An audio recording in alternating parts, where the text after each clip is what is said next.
2026லயும் apple 5000 mAh பேட்டரியும் 40 what சார்ஜரும் தான் கொடுக்குறாங்க. ஆனா ரியல்மி மாதிரி பிராண்ட்ஸ் 10000 mAh பேட்டரியும் 100 வாட் சார்ஜரும் கொடுக்க ஆரம்பிச்சிட்டாங்க. அப்போ ஆப்பிள் டெக்னாலஜி எல்லாம் பின்னாடியான்னு கேட்டா ஆக்சுவலா இல்ல. இது ஒரு மார்க்கெட்டிங் ஸ்ட்ராட்டஜி. போன் பேட்டரிக்கு சி ரேட்னு சொல்லி ஒரு கான்செப்ட் இருக்கு.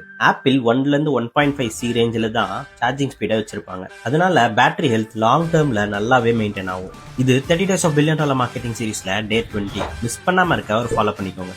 ஆனா சில ஆண்ட்ராய்ட் பிராண்ட்ஸ் 4ல இருந்து 5 சி ரேஞ்ச் வரைக்கும் புஷ் பண்ணுவாங்க. ரிசல்ட் போனு லைட்னிங் ஸ்பீட்ல சார்ஜ் ஆகும். ஆனா அதுக்கு பதிலா பேட்டரி ஹெல்த் லாங் டேர்ம்ல கொஞ்சம் காம்ப்ரமைஸ் ஆகும். அப்போ ஆண்ட்ராய்ட் பிராண்ட்ஸ் இதை ஏன் பண்றாங்கன்னா simple marketing. Smart phone market ரொம்ப காம்படிட்டிவ். அதனால 100 வாட் சார்ஜிங், 10000 mAh பேட்டரி இந்த மாதிரி பெரிய நம்பர்ஸ் கஸ்டமர்ஸ் இன்ஸ்டன்டா கேப்சர் பண்ணும். ஆப்பிள் ஸ்பெக்க செல் பண்ணல, அவங்க எக்ஸ்பீரியன்ஸை செல் பண்றாங்க. ஆனா ஆண்ட்ராய்ட் பிராண்ட்ஸ் நம்பர்ஸை செல் பண்றாங்க.